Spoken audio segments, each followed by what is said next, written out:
Okay. Thank you. My usual meeting faux pas, I call it to order before Sarah turned on the recording. Okay, we will call the meeting to order of the Region 6 Regional Council, and I would ask either Ian or Sarah to do the roll call, please. All right, got here, Billy Beal, Here. Rob Cortell. Rob Hallway. Dr. Jared Cadet. Misha Ainsa. John Anzavino. Here. Sarah Calvert. Renee Daniels. Bruce Davis. Jackie Davis. Here. Jan Eckert. Here. Urquhart. Or, sorry. It's okay. Happens all the time. Val Foltz. Here. Steve Goodall. Here. Joel Griffin. Here. Cynthia Haney. Lisa Holt. Here. Shannon Kennedy. Here. Kim McClellan. Here. Morgan Quick. Here. Jeff. I always. Sapersky. Here. Sapersky, we would think of. Okay. I should know by now. Linda Worrell. Here. Kimberly Young. Here, thank you. Here we have a quorum. All right, thank you very much, sir. We need to pass a motion to approve the members participating remotely, but I got words I got to read first, and I would draw all members. You should have had this document in your package, but I would draw all members' attention to item 1B, because there is a limit on the number of times you can attend a meeting remotely and be registered as present and vote. So I just draw your attention to that. Pursuant to Code of Virginia Title 2.2, Administration of Government, Chapter 37, Freedom of Information Act, 2.2-3708.2, meetings held through electronic communication means the following provisions apply to all public bodies. Subject to the requirements of subsection C, all public bodies may conduct any meeting wherein the public business is discussed or transacted through electronic communication means if on or before the day of the meeting, a member of the public body holding the meeting notifies the chair of the public body that A, such member is unable to attend the meeting due to a temporary or permanent disability or other medical condition that prevents the member's physical attendance, or 2, a family member's medical condition that requires the member to provide care for such family member, thereby preventing the member's physical attendance, or B, such member is unable to attend the meeting due to a personal matter and identifies with specificity the nature of the personal matter. Participation by a member pursuant to this subdivision B is limited each calendar year to 2 meetings or 25% of the meetings held per calendar year, rounded up to the next whole number, whichever is greater. And the following provisions apply to regional public bodies, subject to the requirements in subsection C. Regional public bodies may also conduct any meetings wherein the public business is discussed or transacted through electronic communication means if on the day of the meeting, a member of a regional body notifies the chair of the public body that such member's principal residence is more than 60 miles from the meeting location identified in the required notice of such meeting. Notice has been given to the regional chair 3 working days prior to this meeting that the following members are to participate from a remote location that is not open to the public for the following reasons. Kimberly Young, due to temporary or permanent disability or other medical condition that prevents physical attendance. Sarah Calvert, meeting location is more than 60 miles from principal residence. Renee Daniels, meeting location is more than 60 miles from principal residence. And Joel Griffin, meeting location is more than 60 miles from the principal residence. And Rob Portell is here, so I don't need to read his. So if I could I have a motion to approve? Thank you. Is there a second? Second. Thank you. All those in favor, please say aye. Aye. Perfect.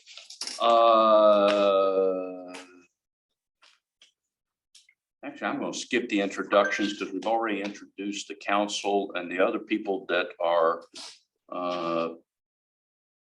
in the room and attending are going to be doing presentations. So we'll skip that because we've got 3 presentations. Any minutes we can catch up early will be appreciated later. Did anybody ask for public involvement statement? Okay. Just in case, is there anybody who is not on the agenda that wishes to address the council? All right, hearing none, we'll move on. Consent agenda. In your package, you received the April 25 minutes and the July 25 minutes. May I have a motion to approve, please? So move. Thank you. Second. I have a second. Any discussion? Okay, all those in favor, please say aye. Aye. All right, thank you. The motion is approved. We have a report of the nominating committee. And Kim McClellan, I believe, who was elected chair at the nominating committee meeting, is going to make the report. The nominating committee met just prior to this meeting, and we were very pleased to support the reappointment of Val Folds and Morgan Quick to the council. We also had a discussion about succession as a whole. As I know many of you have been on the council for a long time, there's a lot of familiar faces who've been on the executive committee. And you'll notice potentially that our terms are set to end in the next year. So if there is anybody who's been on the council and is interested in moving up to executive committee, we would love to chat with you. So there will certainly be more on that moving forward as we look to appoint some additional members and move some executive committee positions around. So happy to have Morgan and Val with this term. So you're making that recommendation. It comes from a committee, so it doesn't need a second. Is there any discussion? Okay, so we have a motion, a second. We're going to vote on re-electing Val Folds and Morgan Quick to the council. So all those in favor, please say aye. Aye. Excellent. And we'll note that Val and Morgan are going to abstain on that vote. But I think we should do it quickly. Yeah. I've got a 30-minute speech prepared. Oh, an acceptance speech. Yes. I'm sorry, Morgan. Now you have one too? I do, Good. of course. You I'm start. prepared. I'll tell you what, let's wait until we get closer to the end of the meeting and we'll come back to those. So we have a very Bay Consortium Workforce Development Board Talent Pathways, and Ian sort of did an explanation. We'll ask him to repeat some of that. But the initial project was presented and approved by the executive committee, and sort of along about that same time, the state, the governor, the legislature had set aside some money for the talent pathways initiative. So Ian or Jackie, whoever wants to, I guess Ian, you ought to set the stage and then Jackie can do the presentation. Does that make the most sense? Yeah, I think that we can do that. So as I said in the email, the Talent Pathways Initiative was passed at the Go Virginia State Board meeting in September. Around that time, actually earlier, our August Executive Committee meeting, we passed the Bay Consortium Workforce Development Board's ECB application. It was approved by DHCD as well. When they did their review, it was around the same time that the TPI had been approved. The activities set out in their ECB application were almost identical to the Talent Pathways Initiative. So it was suggested that the Bay Consortium Workforce Development consider the TPI path because there's a broader scope. There's a larger pot of money to pull on, and there are more planning activities involved.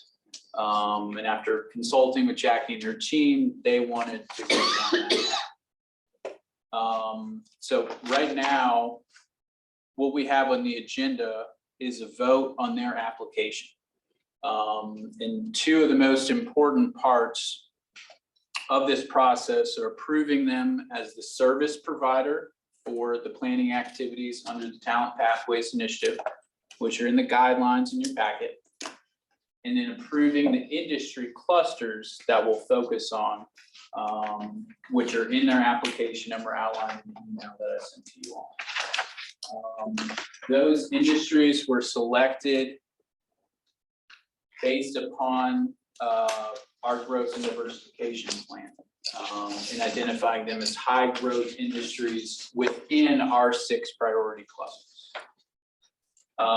So if we were to take a vote to approve their application, we would be approving them as a service provider in those 3 industries. So that's that. I think that really kind of lays the table for it. And Jackie, I don't know if you want to talk about anything, you know, why you guys think it's kind of a path you want to go that makes more sense than the ECB. The other thing that it does is it frees up the $100,000 of our per capita allocation that would have gone to Jackie's ECB. And there are some other things within the application that some process that we would have a discussion. So there are questions 8 and 9 that you'll see in the application about the activity, how the regional council is participating in this. We envisioned the workforce development working group playing a pivotal role in advising the project. And then a large part of this is recruiting employers in the region to participate in the Talent Pathways Initiative. So we envision the regional council, as you already do, playing a role in helping to connect folks with the program. So I hope that's not confusing, but Jackie, I don't know if you want to add anything to that. I think you covered it unless someone has specific questions. Questions or comments from the council? And if we approve this Cordell. today, So how much of this can be intra regions, meaning with adjacent regions? with other Virginia regions? Yeah. Well, And I ask that and, because in the southeastern part of this region, a lot of those jobs are actually in down below in Newport News and Hampton Roads and outside the region. People Sure. commute to or could commute to. So that was a question that was brought up to DHCD, and Annie, if you want to chime in on your all's thoughts, but at this point, I don't think that the notion of partnering with other Go Virginia regions is fully clear. So if we move forward with this, we would be focusing solely on Region 6, with the opportunity potentially in the future for subsequent implementation grants that could be in partnership with other regions, but the scope of it now is your region. And the money is Because allocated. you're focused on businesses located in the region. Not employees, you focus on the employers, and the way that the money is split up, there's essentially $250,000 that's advocated or that's allocated to every Go Virginia region. It's kind of that easy split. So can we recruit industries and businesses from outside the region? So by virtue of what we're trying to do. So for example, let's say hypothetically, just hypothetically, and it's not one of these, we were trying to train freight forwarders. But the freight forwarding businesses are down around the port. But on the other hand, it's also a business which is highly digital. And you could locate it up into any part of the county, the region, lower region. I don't think that's in the scope of the project. Intent is to figure out what are the pain points for the businesses located within our region. Yeah. Not so much outside of our region, although I know a lot of our region and the surrounding overlap, but it's specific to the businesses and industries within our locality. But if you don't have enough businesses in the locality, that's a problem. Well, I Then think you we don't have as enough- many pain points. I do think we have enough businesses. We have a lot of business within our region that can't find talent and have a lot of pain points. Yeah. I'm not saying that the outside doesn't either. And so, Hold on a second. Shannon had a question. oh, sorry. Shannon. It's not a question, but I think in the application, the timeline was all 2022, and I think it's supposed to be 2023. Yeah, that probably. Because Okay, otherwise we're going backwards in time. I don't know that we can. Just a commentary, which is that I think that so much of what they do in the central authorities here is myopic and not well thought through, but it is what it is. And there are times where we do cross over, and as far as the workforce boards, I work with Sean in the Hampton Roads region, Capital region, Yeah. with Brian, and Northern Virginia as well, because we touched on Stafford. So when we do overlap and can work together, there's never an issue with that. So, but the bottom line, what I hear is this is for existing business, not for new business. And so it doesn't help counties, part of this region, who need more business as opposed to developing existing businesses, which in some cases are almost non-existent. Well, we pulled. I know you report- didn't write this. No, I didn't write this, but I can tell you that we pulled a report, and I know it's not exactly accurate because Yeah. I've seen duplication in it. But in Richmond County alone, there was 280 businesses. Yeah. Not that all 280 would need assistance or have pain points. Yeah. But that's just in Richmond County, a small rural county. But if you help existing businesses grow. You have Well, those that's- pain yeah. points, then that's organic growth, and that's a good thing. Retention and expansion is the basis of any economy. Say again? Retention and expansion of who you already have is the basis of any economy. It's the majority of the work in economic development, because if you can't take care of them, then why could you take care of the next one? I think that's the point of this. And then each region having its own 250,000 allows them to study whoever is in their region. And then that cross sharing of information and findings is how we start weaving it together at the state level. The problem for a lot of rural counties, small rural counties, is there are not enough interesting businesses for young people to want to go into. So that's why you actually have to bring businesses in as opposed to just work with the ones that you've got. So this is great for Fredericksburg and, places that already have a lot of a wide range of business opportunities, but it's not so great for those of us who live in rural counties like Matthews. If I'm not mistaken, Jackie's application was already speaking to creation of the talent pathways for existing businesses. This isn't being forced on us unwillingly. The No. application would have already addressed that. Yeah. So if we didn't have the talent pathways from the state, you still would have come to us. You did come to us Yeah. with an application to address existing businesses, not to focus on new ones to begin with. Yeah. So I understand your point, Rob. It seems like Yeah, It's no, kind of a it's win not a for- commentary on what you could do. It's a commentary on the fact that Go Virginia in Richmond is out of touch with the needs. Mr. Chair, would you like me to make a motion to approve the project? Yes, that would be nice. So we have a motion from Shannon. Is there a second? Second. All right, any further discussion or questions? Ian, it wasn't as difficult as you thought.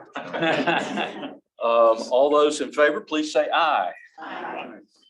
Well, congratulations, Jackie. And in full disclosure, I at the executive committee, I kind of said I thought you were taking on too big a project, and then lo and behold, the state even gave us money to make it bigger and probably better. So it's a good thing. Well, good luck. We'll look forward to hearing the results. Okay, next up, we've got a Pathways to Success Enhanced Capacity Building application. And it's coming from Jason Learning, and I'll declare on the front end, I need to abstain because I am on Jason's board. And I think we've got some others that if you wrote letters of support, I think Jackie did, and I think Sarah did from Caroline County. Any others? Maybe, no?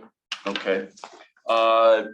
And we've got Eleanor Smalley here, and Thomas Taylor has turned on his camera, and he's kind of dead center on our screen, and he's the superintendent at Stafford County. And so welcome, Thomas, and welcome, Eleanor. Glad you're here. And so we'll turn it over to you, and floor is yours.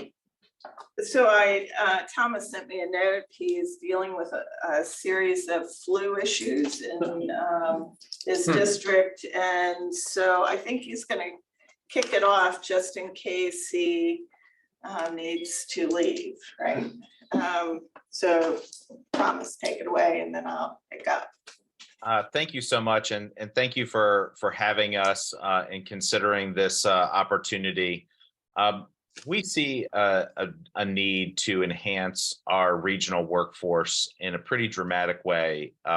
We are certainly the beneficiaries of a lot of growing industry in our region and in the Fredericksburg area, but we also see in other parts of Region 6 a need for some enhancement. And so a lot of our school districts in our region have built out programs to support our regional economies through our career and technical education programs. But there's a piece that has been missing, and that is exposing our kids to a broader sense of different economic opportunities that lay ahead for them for life after high school. And part of this is tied to a requirement in the Virginia Code that has middle school students participating in a course called Career Explorations. When we do this right, our elementary school kids get exposed to a bunch of careers, and they develop a level of awareness for certain careers. And then when they go to the middle school level, they take a little bit more of a deep dive into those career opportunities and learn more about what an engineer does, what an oyster farmer does, and what someone in business might do. And then in the high school level, when this works really well, we start crafting out pathways where we can plan for post-secondary outcomes and tie those to our kids. Doesn't mean that every kid needs to follow their initial inclinations or dreams, but making sure that they have access to a lot of opportunities that help prepare them for a life after high school or careers after high school with a common set of skills and understandings, I think is really important.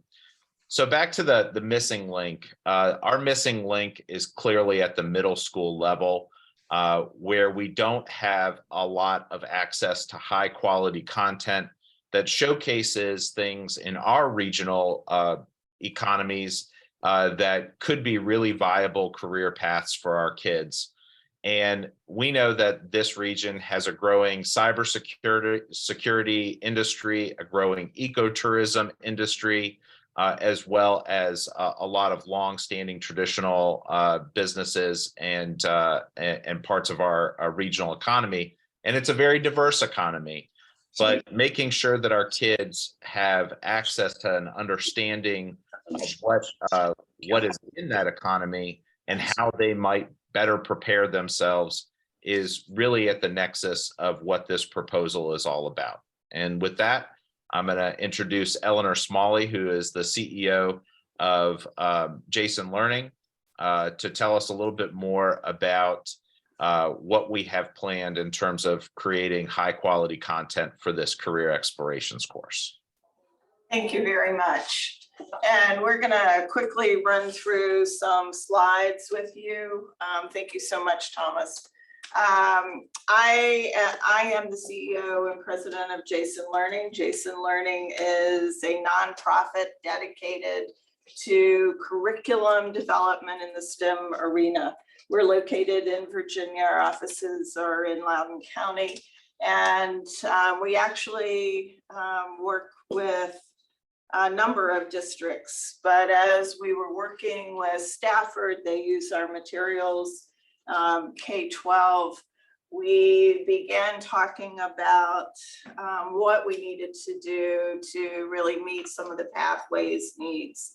We are actually working in another region in Virginia. We work with Portsmouth, Norfolk, Virginia Beach in a pathway in pre-manufacturing. And so this is an opportunity for us to begin to work in the Stafford area. So we collaborated, next slide, with a number of people in Stafford, listened to what their needs were and began working with them in order to really understand how we could align.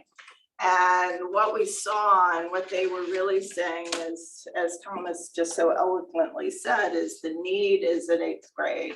The need is for middle school students to get so excited about the opportunities that they want to stay in the communities, they want to study, and as they enter into high school, they are already engaged in the pathways. And as you all well know, a lot of kids make these decisions early, not late. And so we have developed kind of an overview with Stafford looking at the priority industry clusters. Next slide. It's all right, we'll do here. So Jason has a lot of background. Let's go to the next slide. Here we go. So Jason is looking at the priority industry clusters in agriculture, forestry, wood, IT, data courses. And what our goal is with this 8th grade course, we're going to make sure that students have a little bit of opportunity to see all the clusters, and that they get excited. Jason is known, we're known for our work with communities, with role models. So what we do is we go out, we take video, we embed it into the curriculum, and it is very much focused on industry as well as the school standards. And so we're going to take all the clusters, make sure that the students have some exposure and that they get excited about it and they know what's available. We are finding that lots of families want their kids to stay, and kids want to stay, they just don't know what's out there, right? And so if they don't know what's out there, it's very hard for them to envision what they can do. And so that's what we're going to work on in this course. And next slide. And so we, Dr. Taylor has met with these districts, these superintendents of Caroline, Essex, City of Fredericksburg, Matthews, Westmoreland, King and Queen, are familiar with our materials. They would be very interested in this. We would, of course, open this up to the entire region, but these are the superintendents who have said, yes, we need something like this. And so our project description is that we will develop this course using the enhanced capacity building funding. We'll match 35,000 of it with Jason and 15,000 with SCPS. And so we will put together the project and the course. It will sit on our website, which it links right into any district. So we have our own LMS, but we sit on Canvas, we sit on Google, whatever the district uses. So it will be seamless. And then we will train teachers from all the districts so they feel comfortable in the approach of a very hands-on approach, trying out some different things, reaching out into the community. And so the Pathways to Success curriculum will meet the wide range of occupations and also meet some of the credentials. So we align with IB, with SOLs, all of this.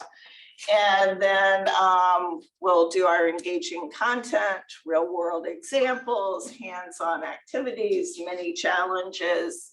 And so the students will learn about STEM and 21st century skills that are here. And next slide. So the need for it again is that this is required by the state. Right now, there isn't a kind of standard curriculum.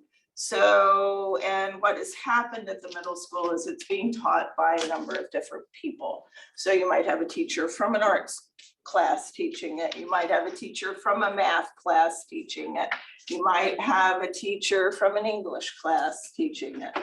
And one of the problems, of course, when you have that variety is having some consistency and really knowing what's out there. So one group of students might be influenced, again, with the teacher's background. So we're going to help develop some consistency so that teachers have resources to fall back on. And one of the things that we have some background in are these community challenges. So one of the qualities of our curriculum is that we tend to write so that students are impacted by what's really out there, what are the real events, what are the real people, and then how do they solve a real problem.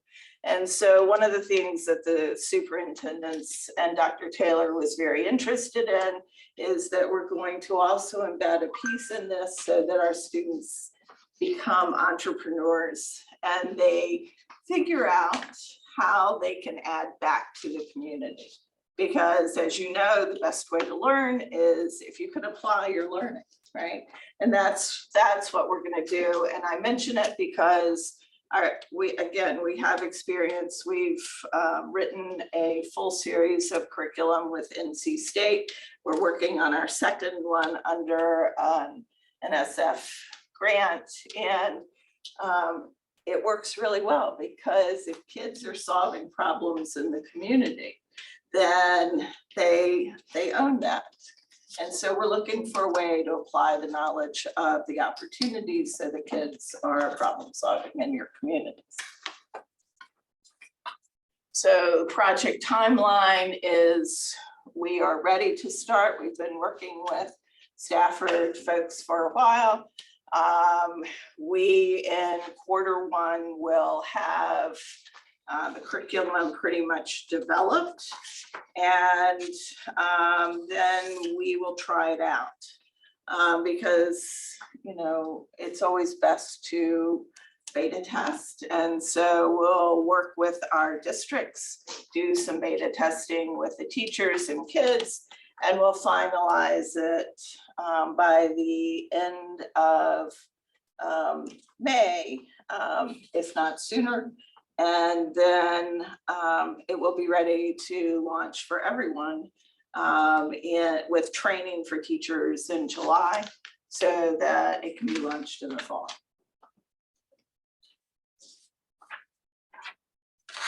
So we see this as the first step.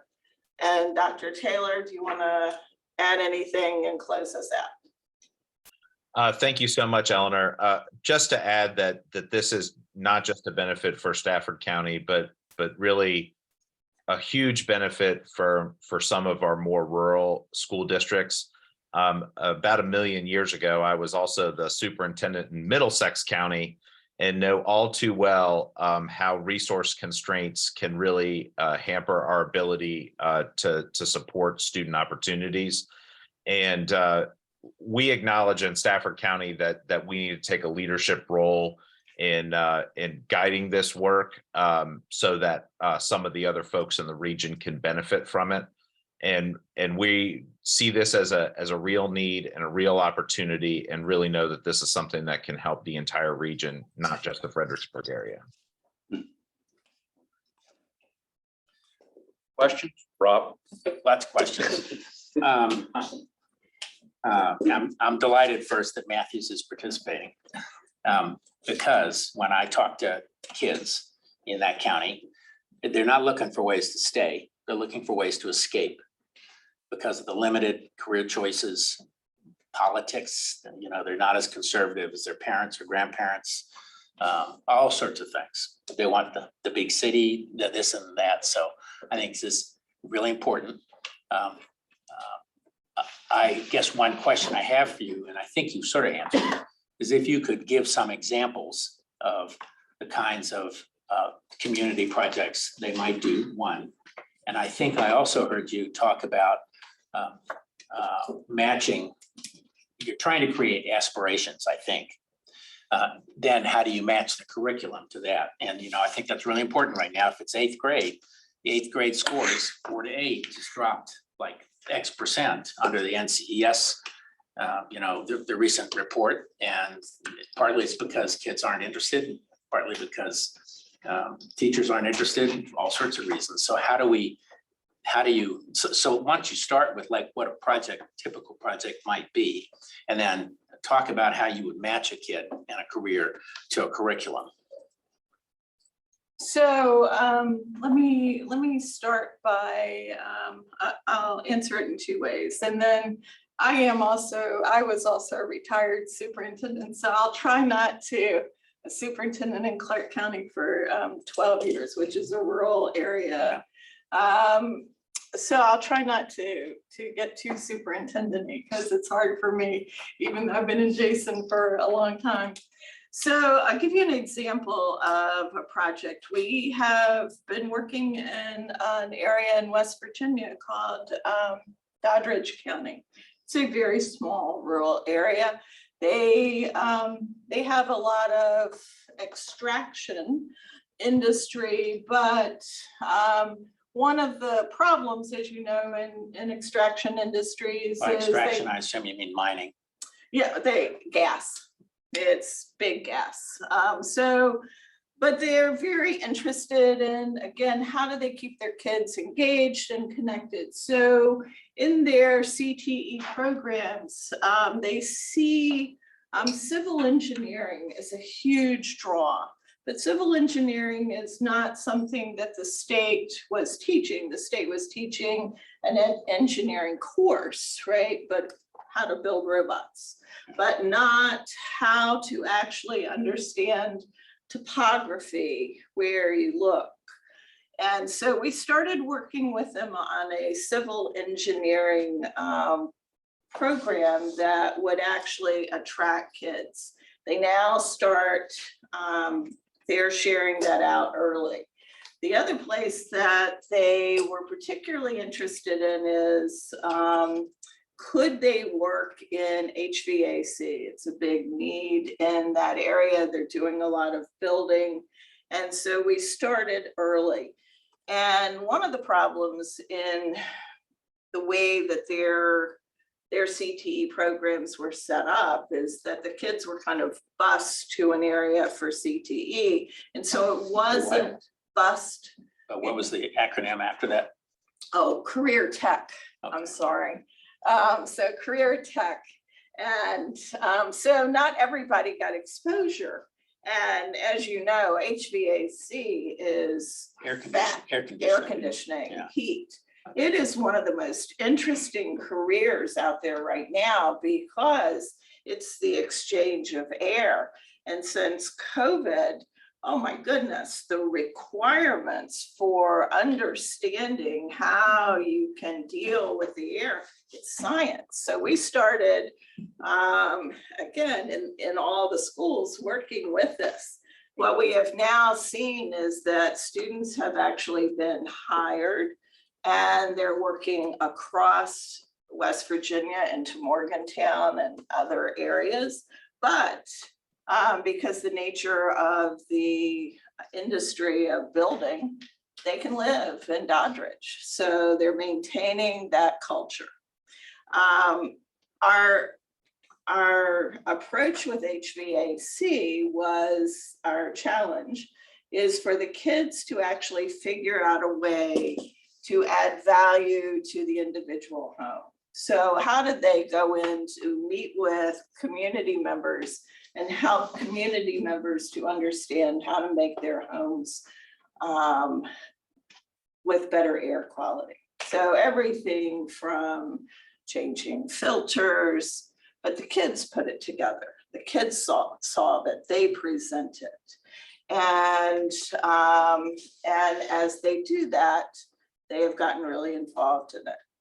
Another one that's, I could go on, but I don't want to go on too long. You got about 10 minutes. Okay. Well, Another area that we worked with was, that was one of our really successful ones, was we worked in the Houston area. And Where? after, Houston? Mhm. Okay. so we're all over the country. We reach about 5 million kids. And so in the Houston area after Harvey, it was a significant time of turmoil for that whole area. And so we created it was called Water Warriors. And the theme of it was, let's create teams, let's bring in community members to work with the teams, and for kids to, again, get the science knowledge of hurricanes, because it makes meaning. It's easier to understand how you lost everything and begin to kind of make meaning of it. But beyond that, we had the kids figure out ways to prevent flooding. And so their teams worked with a number of folks. We had businesses come in and work with the kids and pick the best solution. We had over 1,000 kids working with the community. And a couple of the teams were older So and do you remember Can we which see if school, we do you have remember more which schools? yeah, we were in Klein and. Because I went to Rice. Oh. Houston well, and I'm going there Wednesday for board meetings. Oh, cool. Yeah, so. So, but the main problem there is they opened the flood system, to flood the neighborhood deliberately, so there's still a lot there. But that's interesting. So we've done that one. We work with FEMS, and that's some of our really interesting curriculum that we're working on plastic pollution. And so, again, we stream video of their scientists, kids get to, this is available to every kid in Virginia, and kids get to understand the issues behind plastic pollution, understand the science behind it, but then they're really coming up with solutions within each community to begin to solve a plastics problem from the start. And that's Yeah, kind of what we did. I got to pause you because we got to see if there's any other questions, and I see 3 over here. So Then I'll so shut you up. go first. Well, or you may have partly answered the question. I was going to ask, which is, and how do you connect them to resources? I assume it's videos and digital resources and then. And is this only for kids not going to college? Oh, no. Because the HVAC part is, unless they're going to be on the research side.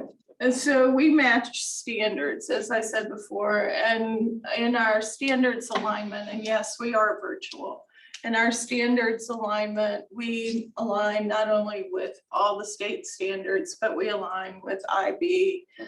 Fairfax County has used us for 12 years. And they started us in their gifted and talented program. So really it's what the community and the school feels is the best interface. Jeff. Yeah, quick question, Eleanor.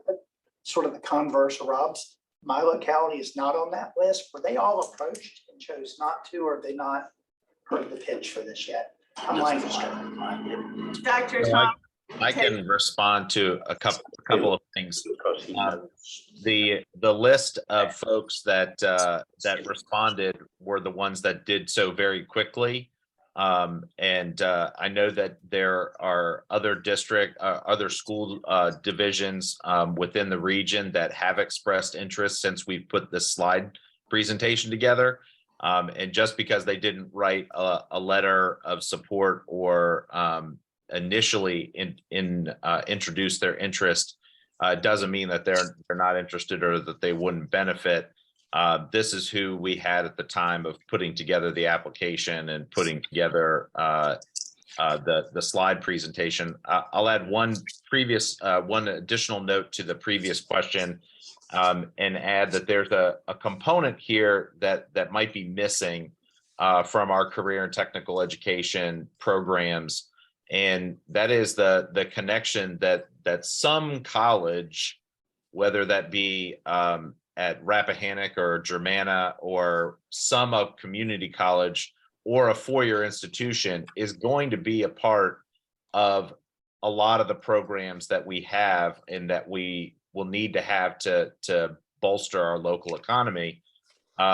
Because there's a piece that's missing from a lot of our work, and that is teaching our kids how to monetize the skills that they have, and giving them some business acumen in addition to the hard technical skills that they can learn through some traditional programming. So if you have a student who has a skill set in HVAC, which is great, we need to also teach our kids how they might monetize that skill, and maybe not necessarily just work for a company, but maybe even have their own company. So that certainly is a part of this that we are considering as we move forward and mapping out what our programming looks like. Okay, That's a really good point. we've got one more question in the room, and then Joel and Renee will get to you. Oh, we have two more questions. Somebody had raised their hands over here. I was just wondering, have the schools given you any indication, is this an elective the kids sign up for? Is it something taught like through a homeroom to everyone? Do you know how they've indicated they would use this? So I can respond to that too. It's actually a couple of different ways that you can do it. It is actually a state requirement that you have a career explorations course, but what we've discovered is that there is a wide range of quality. And this curriculum would help enhance that quality and add a little bit more consistency. Most school divisions have this as a standalone course. But many school systems also have this as embedded content in other courses. What's important is that you meet the standard, not necessarily the vehicle in which you meet the standard. I have a bias, which is having it as a standalone course. But if you have it as a standalone course, you really need rich curriculum to support that. When it's embedded, it sometimes kind of gets lost in the shuffle. And this is too important of a topic for it to get lost in the shuffle. Okay. So our intent is to write it as a standalone, but Jason is known for embedding. With our tool, lots of teachers use us in different ways, and we do, FIMS is used in Lancaster, so. Joel? Thank you. Good morning. I think one of the problems that is often overlooked in these kinds of programs is there's never a shortage of students who want to be involved.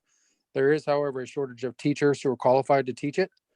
And so I question, is any of the funding set aside for the tools the teachers themselves will need, and or some sort of bonus incentive instruction program for them, that if they're going to stay late and come in early, take the kids to the CTE courses, do all of the after school programs? Is there any sort of financial package that would be considered that would motivate these teachers to actually put in that extra work? I mean, in my career field, if you do extra work, there's a bonus at the end of what you do, or some sort of salary increase. And teaching is not really something that they can control. So I'm curious if there's ever any funding consideration for the teachers. Ellen, I'll take that one as well. So right now in this proposal, that's not a big feature of that, because that would be done at an individual school district level.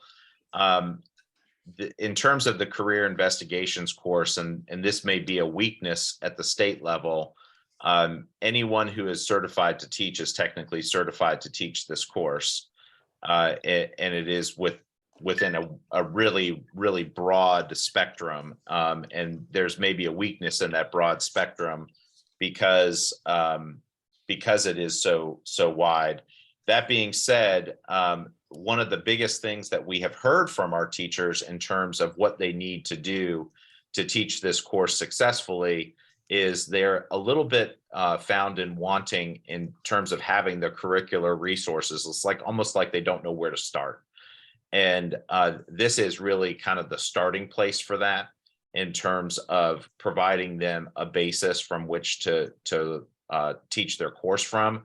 Right now, there is not a bevy of curricular materials that would allow for that. So that we recognize that this is a long journey, but this is the starting place for that.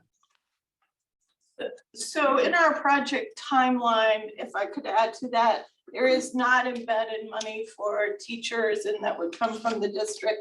But we do have a significant piece of teacher training scheduled, and so we would work with teachers.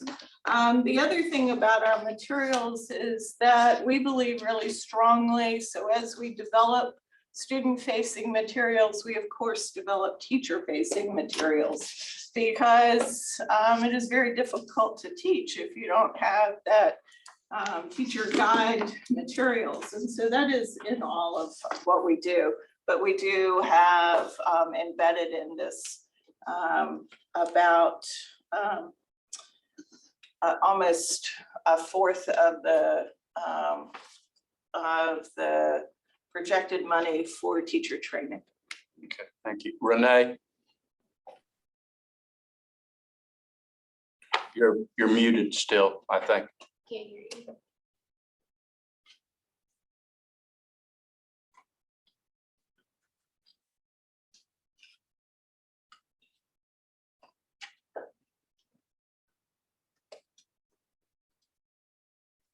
Still muted. Now, we see your lips moving, but we're not hearing any. Yeah, I think it's their mic. It's the mic. Yeah. Renee, if you want to type your question, I can read it out.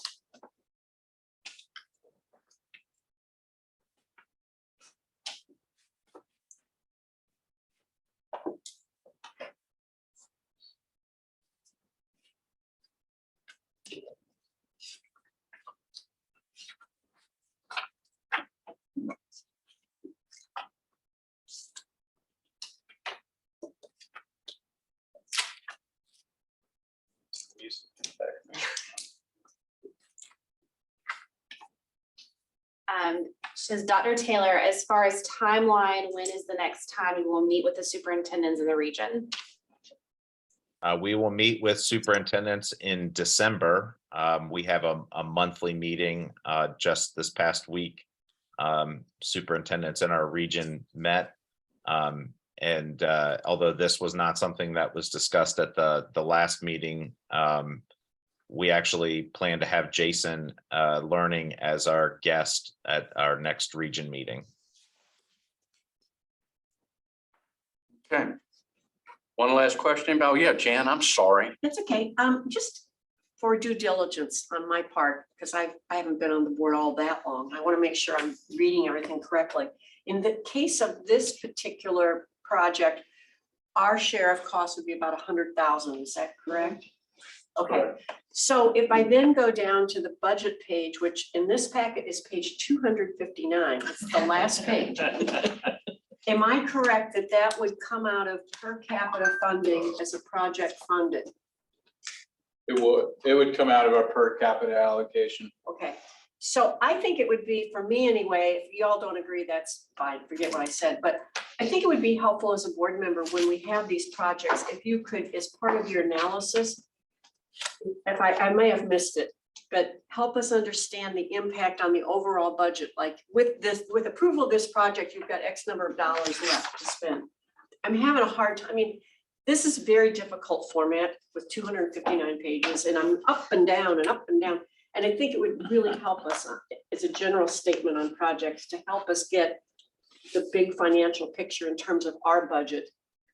I can understand which fund it comes out of, but I want to make sure, rather than me have to look it up and do the math. Sure, no, that's great input. This is a particularly long packet. So I think that it is confusing, to your point, as a result of that.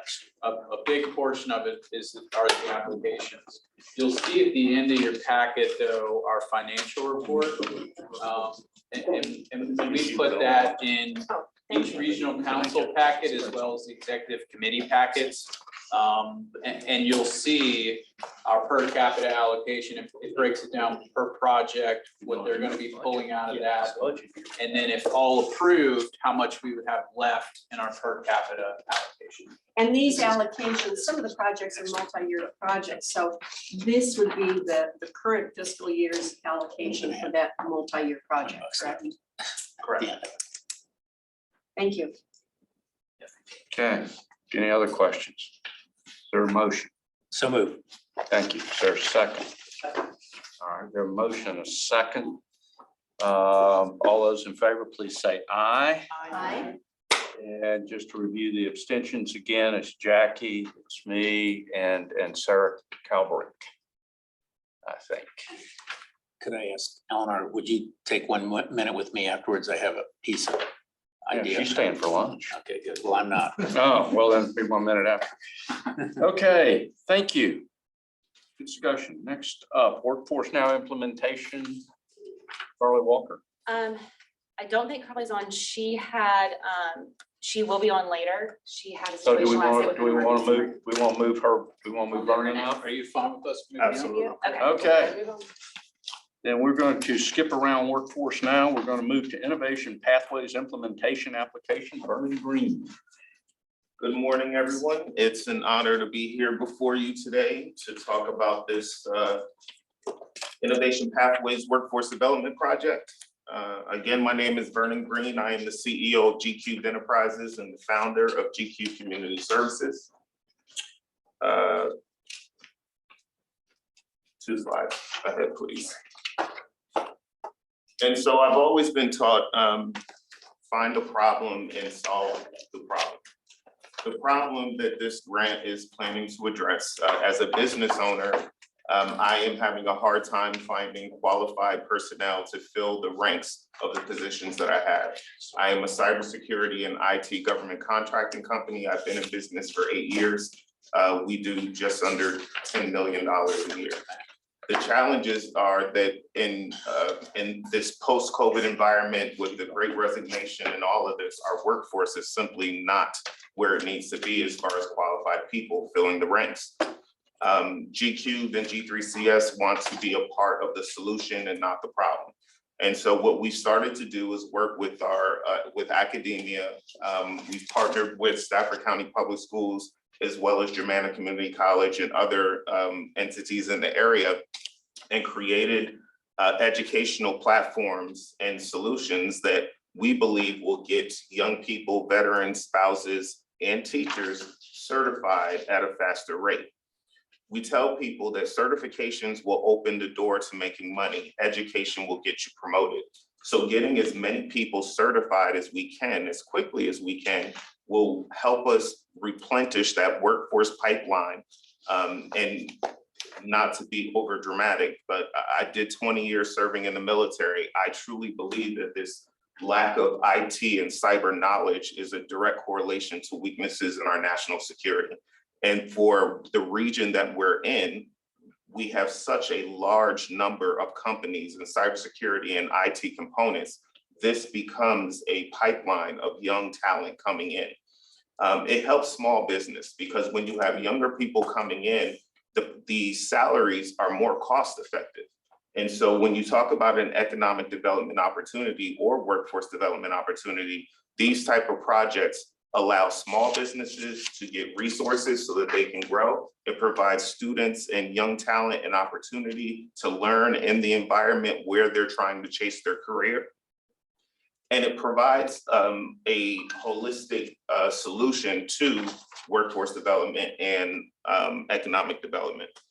All right, the overview here is basically we will be getting as many people certified in IT fundamentals, A+, Network Plus, and Security Plus, because these are the standard certifications that are being used to measure capabilities with young talent coming into the workforce.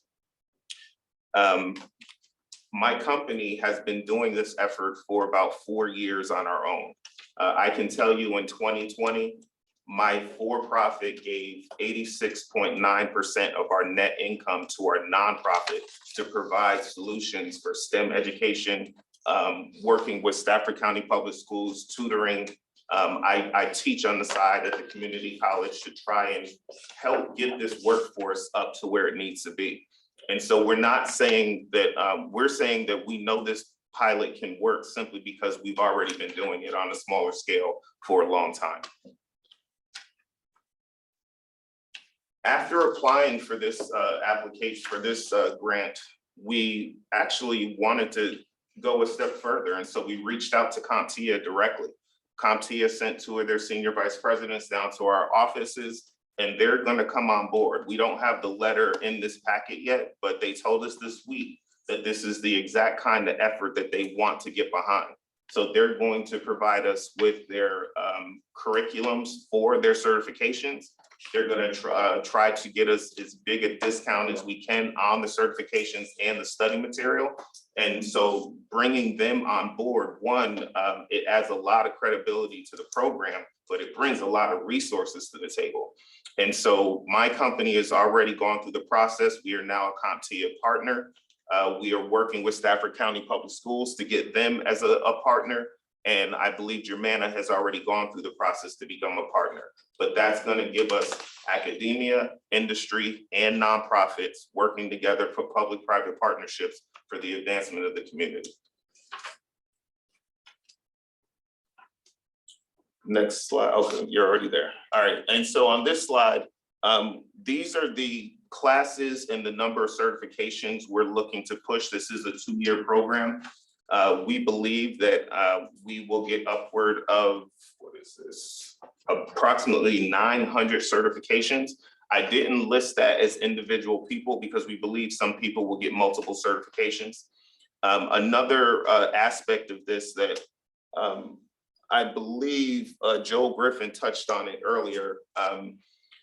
We've already been working with Stafford County Public Schools to get their teachers certified because we don't have teachers qualified to teach these classes. And so for the last 2 years, I think we've gotten 7 to 10 teachers certified in some of these certifications. And the way we look at that, or at least the way I look at that, I don't want to speak for Dr. Taylor, in getting these teachers educated and getting them certified, it's their career progress as well. So letting them get certified would help them, but what we're asking is, in getting them certified, additional service obligation. Those of us that have been in the military, whenever you take when the military pays for one of your courses, you owe them a year past the end. Allowing that same type of relationship with the teachers will get you certified, but we need you to teach for 1 year so that the workforce is now stabilized. You have the instructors you need. You're supporting their advancement by getting them certified and then letting them go off to have career progression.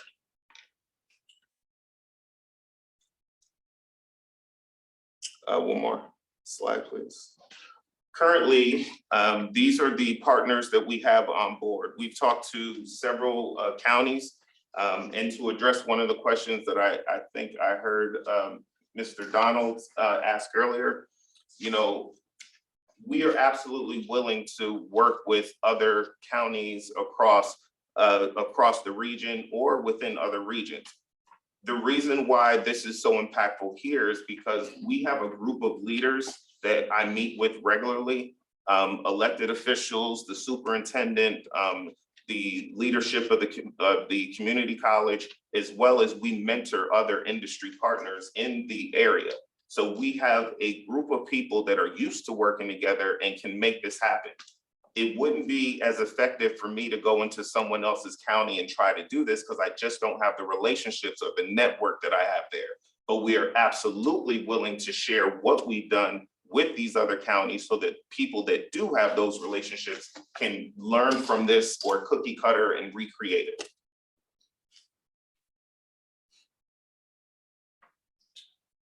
Last slide.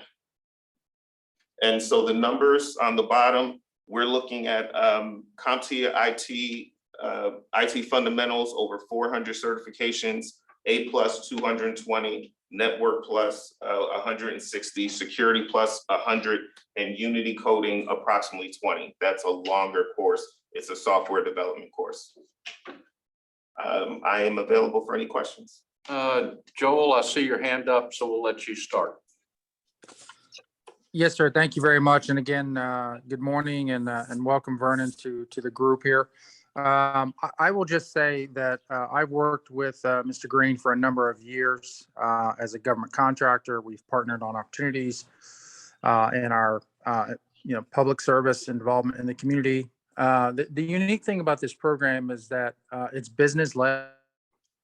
It doesn't incorporate academia. All of the teachers, the schools at all levels, whether it's high school or community college or even, degree programs.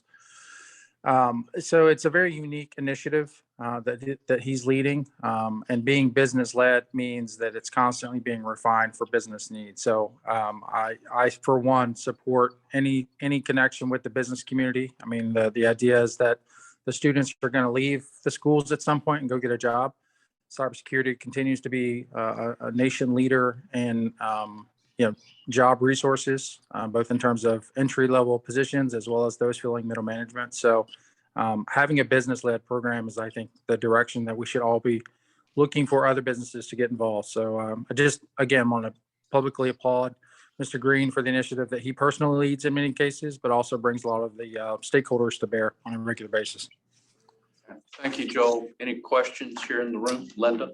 I think I read in your package that you're also reaching out to veterans, and I'm curious as to how big that group is in the region, and how are you going to interact with them? You don't have the benefit of the school, the school's going to the students. Absolutely. So we are considered a V3 organization. And so we are tied in with the veterans group and pushing it that way. Additionally, because I retired out of the Pentagon in this area, I still mentor active duty. And so we're working with the transition organizations as these veterans are transitioning out. We get to work with them in Poland. There's a program called the Skill Bridge program, which we are also registered with. And so we've taken on veterans and let them intern at our company in the meantime to learn everything that they possibly could before they have to go out of the military and find that job. How big is the community in our area, the veterans community in our area? It's enormous. I don't have an exact number, but our area, because of all the bases and the different bases, Army, Navy, the veteran community is enormous here. And they're underemployed. So I don't want to say that veterans are underemployed. What I'd rather say is for veterans, it's the transition from their military skill sets into corporate America. And so that's where they don't know their value and they don't know how to translate their actions into corporate type functions. Thank you. Yes, ma'am. Anything else? Okay, yeah, she's just a Yeah, hair quicker, right, so that's all right. Shannon, go ahead. So are you planning to, you talk about getting the teachers credentialed and offering this all through dual enrollment? So dual enrollment is one option, but we don't want it to be tied only to, because dual enrollment means that the students are in school, so forth and so on. We are working with Stafford County and Germanna to have a dual enrollment option, which will be an LMS-based solution so that we can get it as far reaching as possible. But we don't want to keep this at just high school and college. Because the need is so great for these people, if a spouse walks in and says, hey, I'm looking to retool, we want to put them in the training and get them schooled. And we what CompTIA has given us is a pre-assessment test to rate the people's ability in IT before they even take the courses. So that's going to help us out tremendously in putting the right people into these courses. Yes, sir. One thing we've talked a lot about is benchmarks and measures. So I see you're going to do 900 certifications. I assume it's not 900 individuals. Most of them have multiple, so it's Yes, sir. 100, 120. But even at that, so that's about $1,800 per certification, which is pretty good. And if it's only 100, that's about 16 or 17,000 per person, which is also not bad either. How are we going to track what you're doing? How are you going to report to us? And are you going to link this also to jobs they actually get jobs. Absolutely. Talk about So two things, sir. One, as a government contractor, I am required to report it monthly or quarterly. And so we will implement the same, what we call IPR, internal program review. We will issue GoVA a IPR, whether either every 30 days or every quarter, depending on what you let us know. Every quarter. All right. So that way we are reporting back on what's happening, and that's normal for our business. We are ISO 9000, ISO 20000, ISO 27000. We have all those processes identified. And then your second question was, what was your second question? Well, how do we monitor and how do you report back to us? How many students have they gone through the process? How many The jobs part. And then how many pop out at the other end? Yes. And then are you gonna find any way to monitor their job success? Absolutely. Can you go back one more slide? And if I may, while we're doing that, so in terms of the actual project, the metrics that are approved at the state level, we have to submit a quarterly remittance, and then tied to that are the metrics for that quarter. We have to do that throughout the duration of the project to DHCD. Absolutely. Now, the bottom right corner, these are all businesses in our area or in the DMV area that we already mentor. And what has been clear is that every one of these companies, which are IT and cyber companies, need people. And so what we're also trying to tie to this is if they come through and get their certifications, we're going to push them into the open positions across all of the network of businesses that we're already tied to. And I would have loved to have we have several great stories of kids that started with us as interns in high school that are now leading contracts on Fort Belvoir, making more money than they've ever made, but it's cost effective for me because I don't have to pay some exorbitant amount. And so we grew the talent. They're loyal because we invested in them. They're making more than they ever have. It's just a great program. Plus, we brought them in young so that we can inculcate them with our culture so that they know what we're about. They know that we're about service. They know that excellence is required, the soft skills, all the things we talk about teaching our youth while they're in school. They get those opportunities. I actually have 2 high school kids right now that spend their afternoons in my office doing virtual reality coding, but they're getting credit for it from the school because they're actually learning something. That reminds me, the other question, what is Unity coding? Unity is I have a technology company and I've never heard the phrase. Unity is the language for which virtual reality is kind of based on now. So we have a state contract with VIPC where we're using these kids to develop virtual reality experiences coding in Unity. And so they'll come out Unity certified, but it's just a much longer track, which is why the number is so small. So are you doing anything to reach out to Meta or any of those other companies that are involved in that? So this is my business purview on that. Meta is so big with so many resources. What we're trying to do is build a niche capability where Meta comes to us and buys us because we're already doing it better than they are.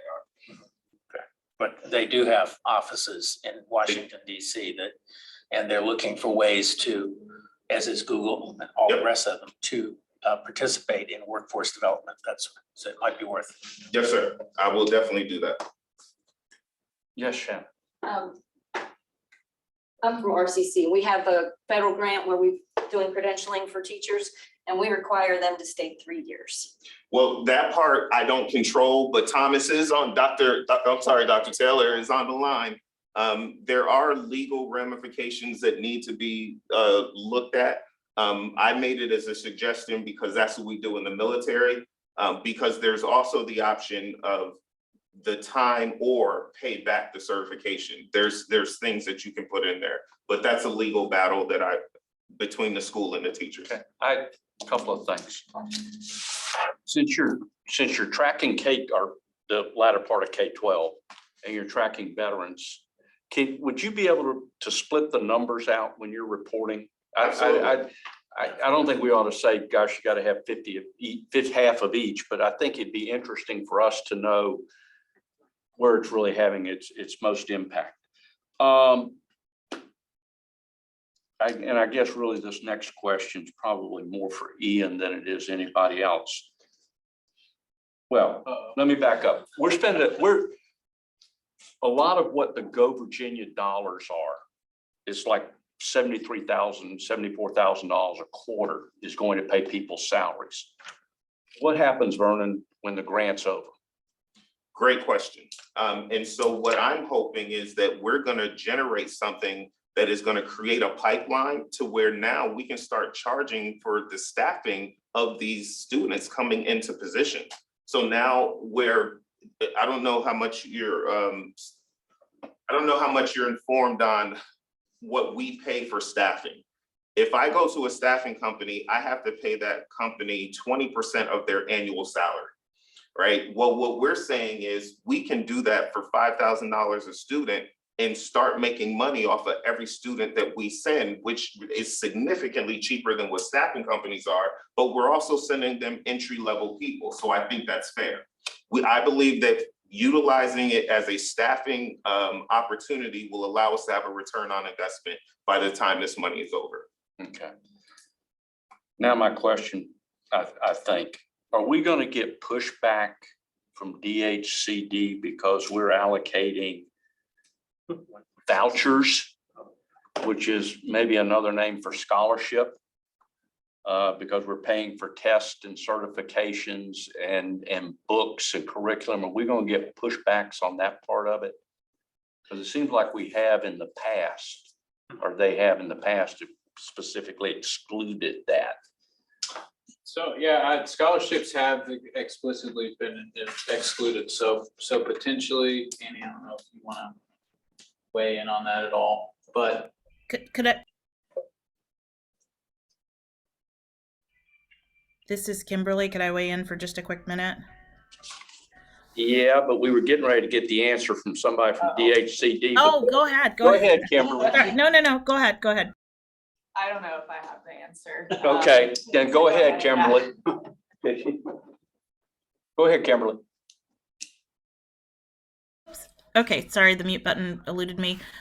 What I was going to say is what we found was that DHCD, or not DHCD, but at the state approval, it was specifically with scholarships for entrance, like so course fees, but not for books and materials. The books and materials could be covered.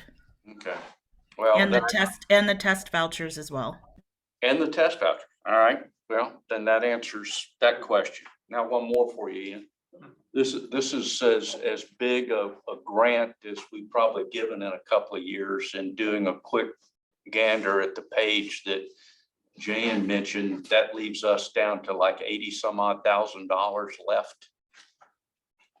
And so when do we get our next funding? And because we'll be out of business essentially if we approve this. So that needs to be updated. That would actually be, and I'll get you guys the updated numbers after the meeting. That would actually be around $130,000 because the request for the PD16 SEDS is 50,000 as opposed to 100,000. Okay.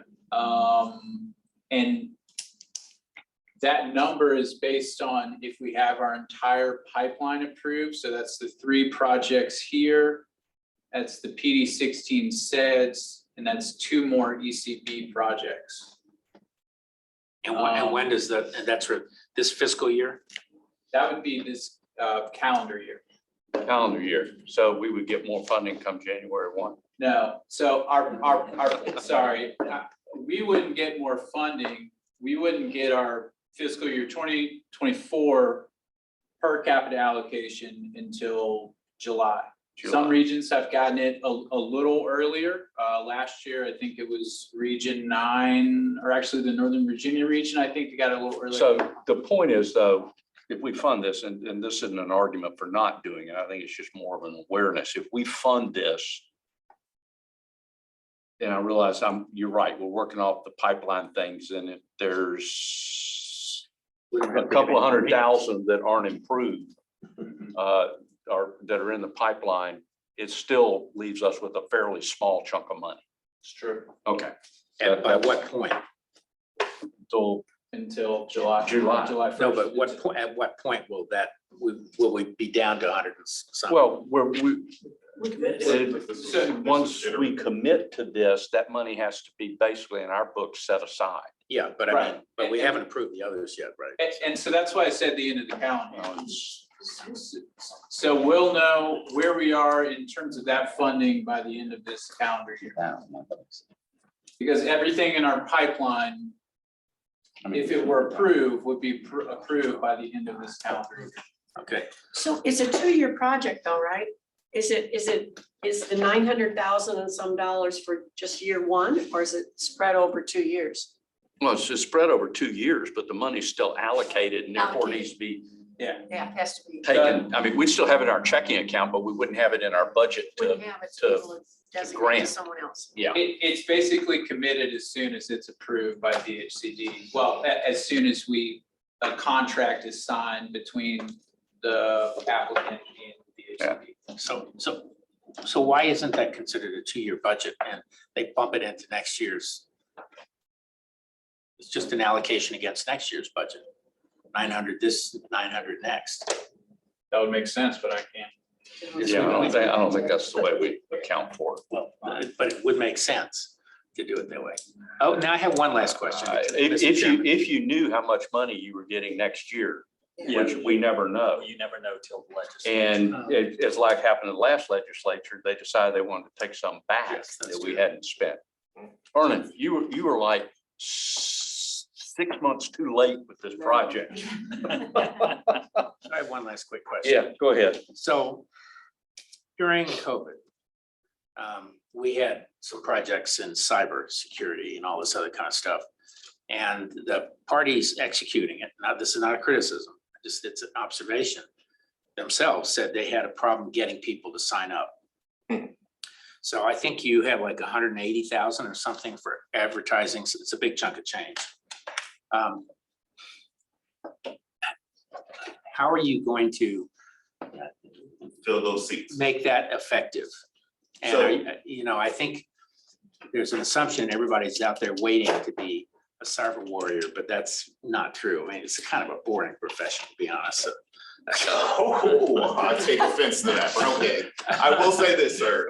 Right now, I'm in gonna ignore partnership, that. It's just a personal opinion. no problem, sir. I'm just, in partnership with Stafford County, we have the Cyber 4+ program, which the Cyber 4+ only allocates for 20 students.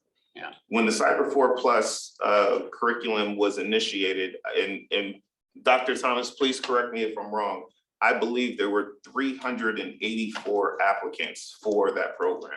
So the demand, and that's just in Stafford. When we take that and expand it across the other counties, that demand is significant. Now you take the veteran population and people that are trying to get in there. I am having to turn away people regularly because while they have certain qualifications, they don't have the certification. And on my jobs, the certification is non-negotiable. They're government. So if they don't have the certification, they can't get in. And so I believe that not only do we have a pipeline of young people, but there's a pipeline of veterans and adults that are trying to get in that need these certifications to open the door. So then that suggests you probably don't need as much advertising. I mean, how do I say this respectfully? We had to put together a budget, sir, so we put there what we think we're gonna need, but as Joel was saying, because we're industry, we're going to shift and adjust to make the mission happen. And within academia and some state organizations, they just don't have the flexibility where industry moves at a much faster pace and we get things done because we have to. So, I mean, I assume that the advertising budget is intended to be allocated over a period. Yes. So if you fill all your classes, you can stop spending. That's true. Absolutely. That's one. Yes, sir. All right. Can I get a motion? So move. Second. Any other discussion? All right, all those in favor, please say aye. Aye. Any opposed? Any abstentions? I don't think I don't think there were any that popped up to me. Okay, I see Carly Walker is on the phone. Join us. It's, we've got a lot of workforce stuff today. Workforce Development Regional Chamber of Commerce. Carly, you are up. Good morning, almost afternoon to everyone. Can you hear me? Yes, you can. Okay, thank you so much for your patience with my schedule today. I had a small family emergency, but everything's okay and we are here now. I am excited to present to you all the Workforce Now proposal brought to you by the Fredericksburg Regional Chamber of Commerce. My name is Carly Walker. I'm the Vice President of Programs and Events at your Fredericksburg Regional Chamber of Commerce. Next slide, please. What is Workforce Now? So Workforce Now is actually a long tenured program with the Fredericksburg Chamber of Commerce. It has been around for about 15 years, I would say now. The mission is to develop and sustain partnerships to support and encourage workforce readiness and workforce development. And the vision is similar, is to meet the Fredericksburg region's current and future employment needs. The Workforce Now programming has oversight by a planning committee, which has about 25 members that represent K through 12, post-secondary education, community leaders, as well as business leaders. And then it's led by myself at the Chamber of Commerce. Some of you may know that have been part of this work for a while now, that the Workforce Now committee planned and implemented Discover Your Future in the past, and more recently our first ever annual intern expo, which was in April of this year at the Fredericksburg Expo Center. Next slide, please. So the Workforce Now program components that are going to be part of this proposal are listed here. We are requesting a Go Virginia implementation grant that would span over the next 2 years, so 2023 and 2024, in the amount of $250,000. 2023, we're requesting $130,000, and then tapering off to $120,000 in 2024. The components of the programming and the proposal are strategic partnerships, the Intern Expo, intern extern apprentice systems tracking, intern and hiring workshops, a workforce staff person, oversight of the Workforce Now committee, the Intern Expo subcommittee, and a new student ambassador committee. Also, we will incorporate a workforce scholarship fund and a Workforce Now nonprofit status updates and training, which I'll talk more about here in a little bit. Our partners are Caroline County Public Schools, City of Fredericksburg, King George, Spotsylvania, Stafford County Schools, and then we have Germanna and the University of Mary Wash, Virginia Career Works, Fredericksburg Center, of course, our chamber business members, and then also other businesses serving Planning District 16. So we'll go through each component of the programming as well as the proposal. The first would be strategic partners. It is our hope to build upon strategic partners around this programming. An example of a strategic partnership that's already undergoing, and we are working on an MOU, is with the University of Mary Washington and the Fredericksburg Regional Chamber. Combined, we will hire and share our program director who will oversee the establishment and operation of a regional collaborative spanning the Go Virginia Region 6.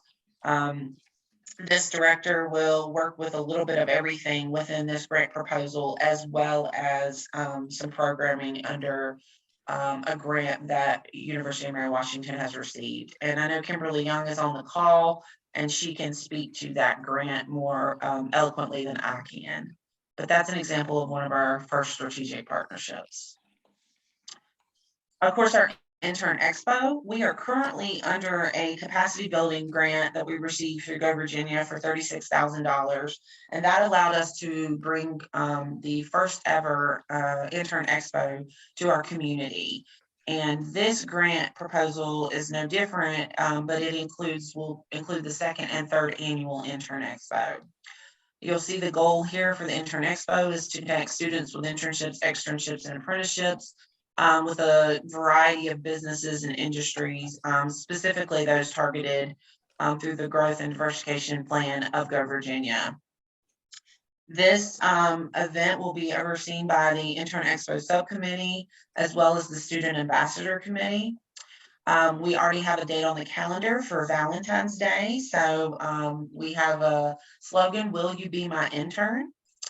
Our targets this year would be 600 students in attendance. That would be mostly 11th and 12th graders in our K through 12 systems, and then any student in post-secondary systems.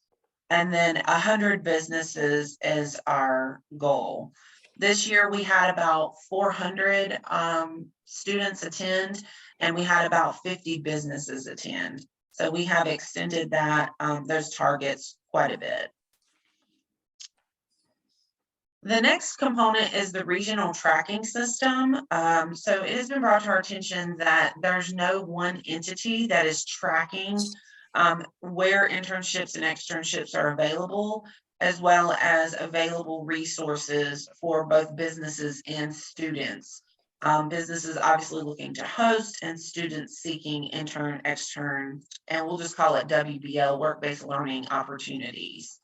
So we want to track that, but before we can track it, we realize we have to research it. So we're going to research the best talent recruiting and data tracking option. An example that a lot of people are familiar with is Handshake, but that's not the only one out there. So we definitely want to research and see what is the best. And then we want to research the best entity to manage and host it. So it could be that the Regional Chamber of Commerce and this new workforce personnel could be the host of that and keep it under that umbrella. But we want to make sure that that is the best option for that tracking. Next component is workshops. So each year we will, within a grant, so 6 each year, so 6 in 2023 and 6 in 2024. We'll host 3 internship focused workshops and then 3 workforce focused workshops. I provided you an example of the workshops that we've hosted this year under our hiring series. Strategies for non-traditional job seekers, which was really a great one. And we had a presentation about, veterans or persons that may be on the verge of retirement and all in between. And then workshop 2 was about creative benefits and allowing employers to come and learn about how to be an attractive employer and help with that recruitment as well as retention. And then our third is not happened yet. It's going to be on November the 17th, and that's going to be Where's the Workforce Now? Trends, Data Analytics, and the Future of Our Workforce. So those are examples of what we focused on this year with our hiring series, but we also hosted 3 internship series this year as well. Next slide. Another component is just a workforce staff person. Some of you on the call know these faces. These are familiar faces to you. This is our small yet mighty team at the Fredericksburg Regional Chamber of Commerce, minus 1 person. We believe in this work as workforce and putting forth all the efforts, but we are at capacity in a lot of ways. And so we would need support in this arena. So this incorporates a paid intern around this work, as well as a workforce programming focused staff person, other than myself. Next slide. Also committee support. So as I mentioned, the oversight of the Workforce Now programming is a committee of about 25 members representing all of your communities, education, nonprofit, and business. We also have a separate subcommittee that oversees the planning and implementation of the Intern Expo. That's about 12 to 15 of your community members. And then something new that we've decided based off feedback we received hosting the first Intern Expo was to start a student ambassador program to let the students' voice be heard. And that's going to have 10 members representing all the school districts that we partner with, as well as the post-secondary education partners. And a big focus on this is really just being an ambassador for internships in our community, as well as understanding what internship involvement in the region looks like and being able to speak on that in front of open settings. Next slide. The next component that was really popular this year as part of our programming was the Workforce Now Scholarship Fund. We were able to receive quite a bit of matching dollars to put forth 2 scholarships out this year through application. These scholarships were only available to students that did come to the Intern Expo and complete the scholarship application.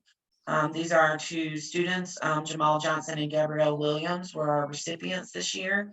We really want to build upon this. This was something that our business leaders really wanted to sink their teeth into and provide scholarships for our students. So our goal is to provide 4 this coming up year, and then maybe even double that to 8 the following year. Just note that this contributes only to the Go Virginia match. We are not seeking Go Virginia dollars for the scholarships. Another component is the Workforce Now nonprofit status updates and training. So a big part of our sustainability model is for our Workforce Now to become its own 501c3 arm. Many of you know that the Chamber of Commerce is a 501c6, which means we're a membership base, but we cannot take donations. So obtaining a 501c3 status for the Workforce Now programming would allow us to obviously take in donations for that scholarship fund and those strategic partners and sponsorships. But would also contribute to the sustainability and opportunities for additional funding down the road. This would mean the committee would transition to a board of directors, and we would host trainings to ensure that the nonprofit status we are, experiencing and abiding by best practices. So our overall goal is to create a higher awareness and accessibility of interns, externs, and apprenticeship opportunities for businesses to host our students, and lead overall to higher paying, good quality jobs for all residents of Go Virginia District 6. Some of our outcomes for this proposal is to increase by 20% internships and job opportunities, and or about 100 new internships or jobs created at an average of $15,000 annual salary. Obviously, that's a low salary, but we're talking about paid internships here. We wouldn't be talking about a full-time with benefits job. Now, if it leads to that, that's a wonderful thing that would happen, but we wanted to be realistic with our salaries based on paid internships. Also, increase internship awareness for students and businesses. And we hope to increase that by 10% and or 150 businesses aware of how to successfully host interns. And then overall satisfaction with opportunities available increased by 10%. Satisfaction is something that's hard to track, and we understand that, but we used our membership as a baseline. So we have about 900 active members through our Chamber of Commerce. So if we received response from about 90 of them about their satisfaction with internship knowledge, the opportunities to make them available, and overall our programming through Workforce Now, we felt like that would be a strong success and a strong satisfaction rate. Based off the ROI equation through Go Virginia, this proposal is a 31% return on investment for the Go Virginia dollars. Questions?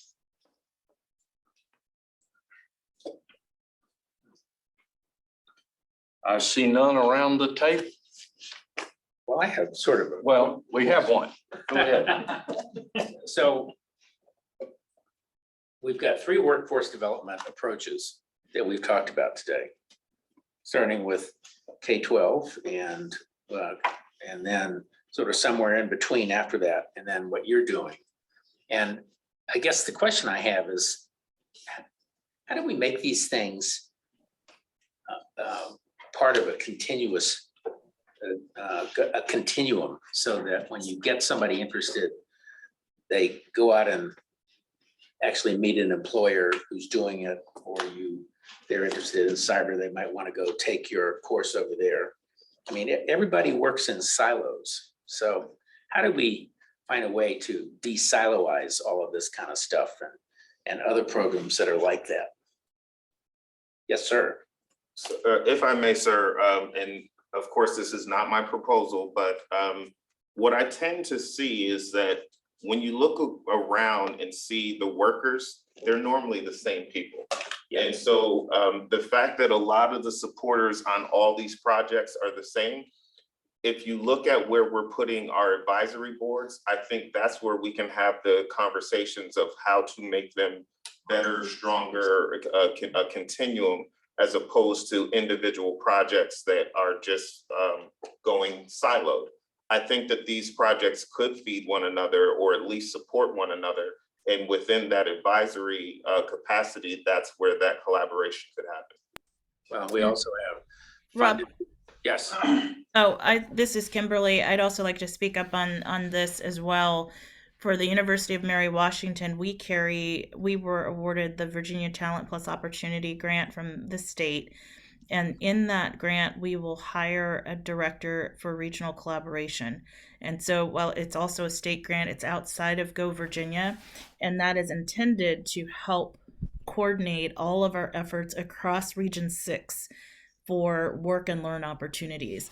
So that director, once hired, which should be by the end of the year, hope my fingers are crossed for December, that person once hired will work with all of these initiatives to help match our employers to the academic institutions and school divisions, the CTE programs, the things like we just approved for G3. And that is the position that Carly identified in the very first slide of strategic partnerships, because we've actually are going to have that position also work very closely with the chamber, because they will be on the employer side, making sure that employers know how to connect, but also connecting the existing programs and publishing that in a way that we can all see across the region what it is. Does that help a little bit? Yes, but I think people need to do something besides meet up top in board meetings. Seems to me there's a way to plan events and things that would expose. Well, for example, we funded, I think, education in Americulture or something. One of these, somebody teaching that. That's should be part of it. Everything we're doing here, there should be a way to. Well, yeah, but Rob, that's what that position is for, is to coordinate these activities and to create a space where people can see everything that's happening. Now, we know everything's not perfect, but the state has recognized that that's a need, and that's also why the state decided to, through the VTOP program, to align with the Go Virginia regions so that we can have that complementary working relationship. Yeah, good. I think you could also publish the results, your quarterly results. And we could share those out with the communities, and then people could see the results and would be connected in. Some of the districts that we work with, they spend more and more time trying to align in and out of school programs so that community members like Boys and Girls Clubs, YMCAs, they know what's going on in the schools, and then they can coordinate the clubs with all the school activities, sharing it out. Do kids go to those anymore? Oh, yeah. Yeah. In the rural Absolutely. areas, we don't have any parks and rec. It's all done through the YMCA's. That's huge. Yeah, And really Boys and huge. Clubs, Girls But our Clubs. YMCA, they mainly go for the gym, but. I know there's a lot of, we were talking with a training company the other week that does a lot of training related to drones, and they use the YMCA as kind of like their satellite location. If a district uses Jason, then you can give it to, the superintendent can give it to the members of the community. Yeah. So the more you align that, the better off student learning, for sure. All right, other questions? Anybody willing to make a motion to approve this request? So move. Thank you. Is there a second? Second. Thank you. Any other discussion? My Okay. company issued a letter of support. Do you need me to abstain? You know, I was thinking about that because I made Jackie abstain from a letter of support. Yeah. I would think we should draw a line, probably not at letter of support, but a line as being an active partner. So I had written down, I think Mary Washington, so Kimberly Young couldn't vote on this. She'd need to abstain. And she has our Fredericksburg Center, Virginia Career Works, that's me too. Yeah.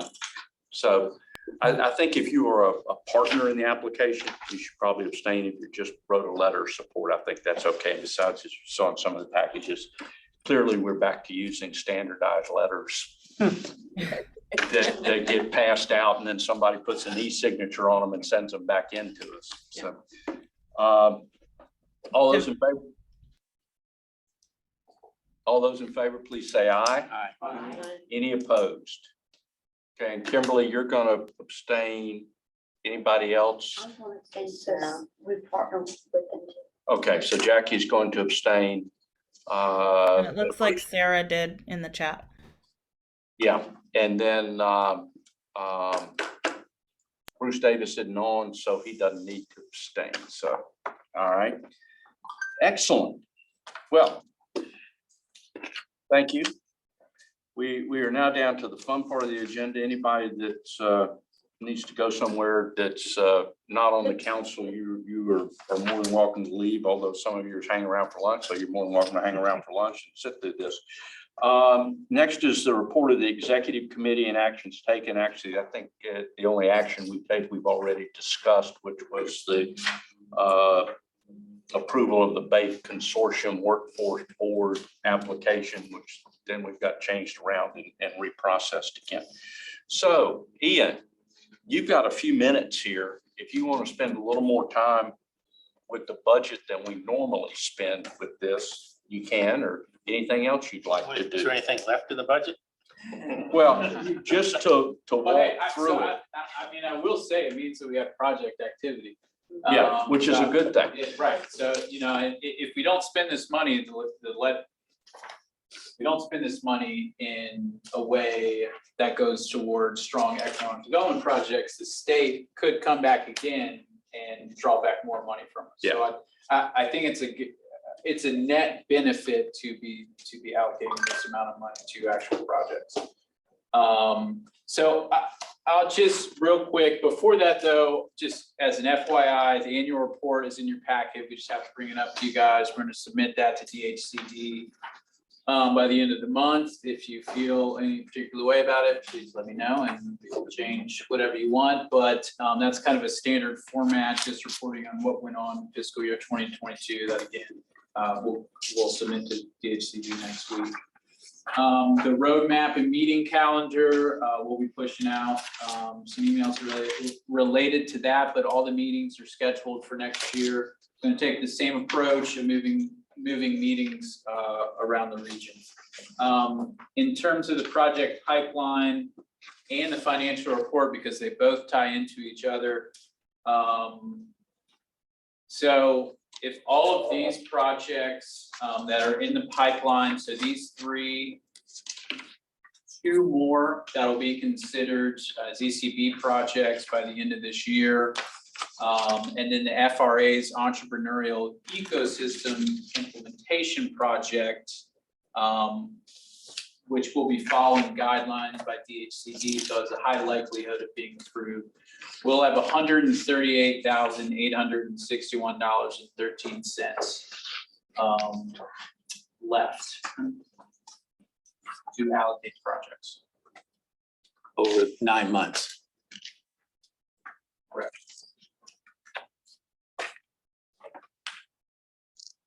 See what we do. Do you have any idea of ones that are being worked on that might be coming before us?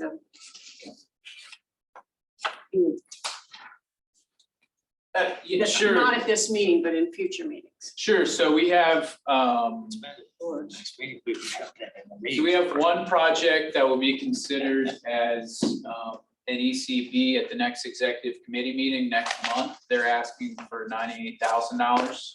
That's in here, right? That's calculated, accounted for. That is correct. The PD 16 SEDS, that's an ECB, that'll be considered next month or in December, that's $50,000.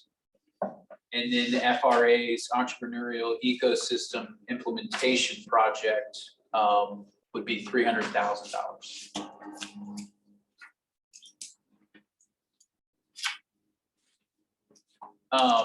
So those are the three right now that are tangibly being considered.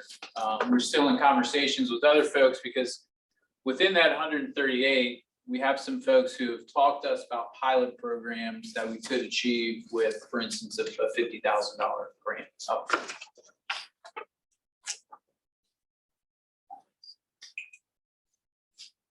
I don't have anything else unless you I have a guys have question. any. Yeah. On any of these 2-year projects, are there any of the ones that were at the end of the first year that have not given us the ROI that we want?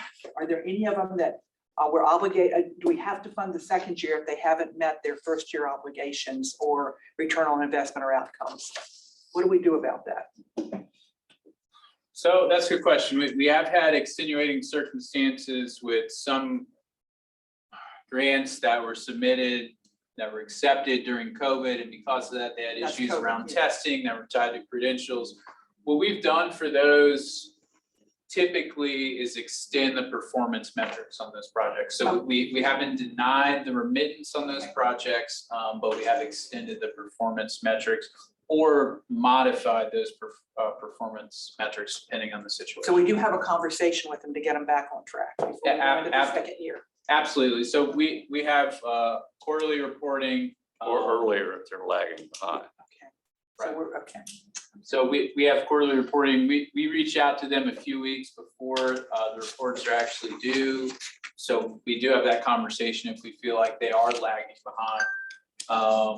But we do have those reports and we have meetings with them every quarter to assess what barriers. And there's we can share with you all, there's a standard document that they go through that's tied to their metrics, and they identify any barriers that have come up in the course of the project.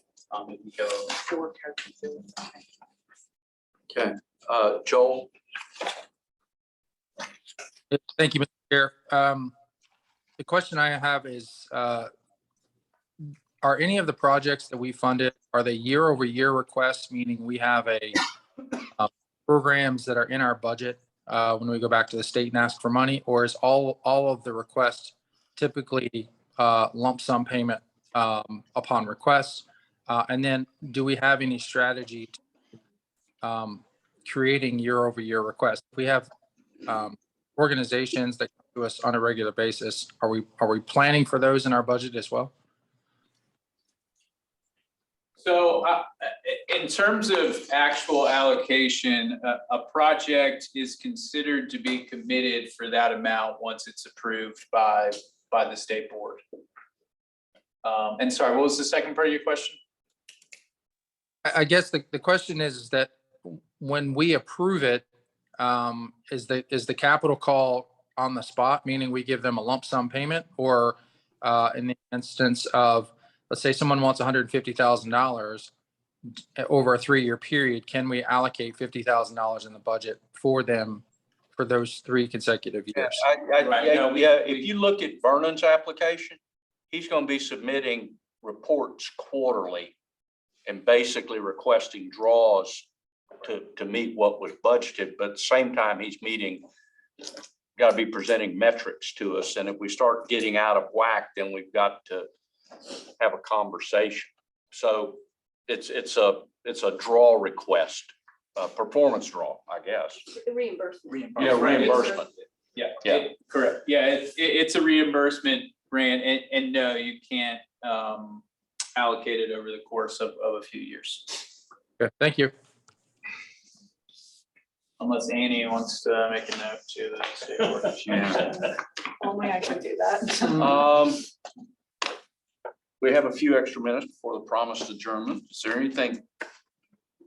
We don't usually have this kind of open time here that usually I feel like we're trying to rush so we can get done. Anything any council member has, I'm trying to kill some time so that Val and Morgan don't You feel don't like wanna they hear need our to make speech? that Is that what acceptance you're speech. saying? Well, wait a minute, let's think about that. That'd be nuts. I'll yield my time. I think we should be finding some projects to spend all that money before the year's end, so we can skip the meetings until July. Not joking. Yeah, Well, that's an interesting point. I was thinking sort of along the same lines that we should still continue to entertain projects, even if they can't be allocated or funded as yet, to make sure that we're on track for next year, because we see the example of what happened previously. yeah. So you want us to build a pipeline, just, Oh, yeah, I think we should. then we could spend it all in July next year. That's And not fine, meet for another whatever you year. want, Rob. But I think we should From a continue practical to matter, the state generate board meets in projects. December, Right. right? And they'll address these that we had today. The next time they meet is in March and then again in June. Yeah, So there are things, yes. you know, it's not hard to drag things out and still have a pipeline. I mean, just because Just it's dragging us out for lunch or what? No, I'm saying that we should continue to entertain and just make people aware that it may be, you know, I don't know whether DACD would approve something in June of next year for funding beginning in July, but you know, by the time you do the contract negotiations, that's probably where you are. It's a multi-week process for the contract Yeah, negotiation. so it's, And when Right, we we start just- our conversation with folks, it is a multi-tip, I mean, Vern can attest to this, Carly can too. For the implementation projects, it is an elongated process because we have so many reviews built into a project. And it's built out over the course of a few months, leading up to the state board. Which I thought was a great process. It kept us on our toes, told us what was expected, helped us prepare for what was coming. It was done very well as someone coming through the process.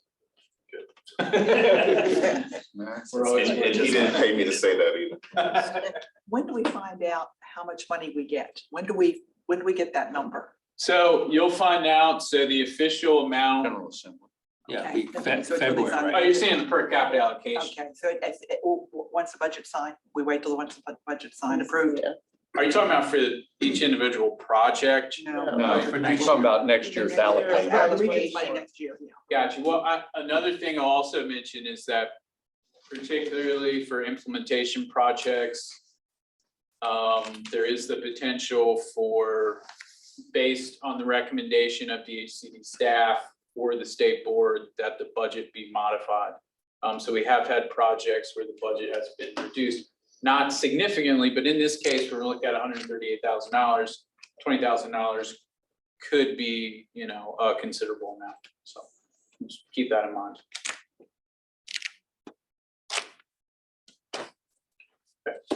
All right, we will stand adjourned. Thank you all for your attendance.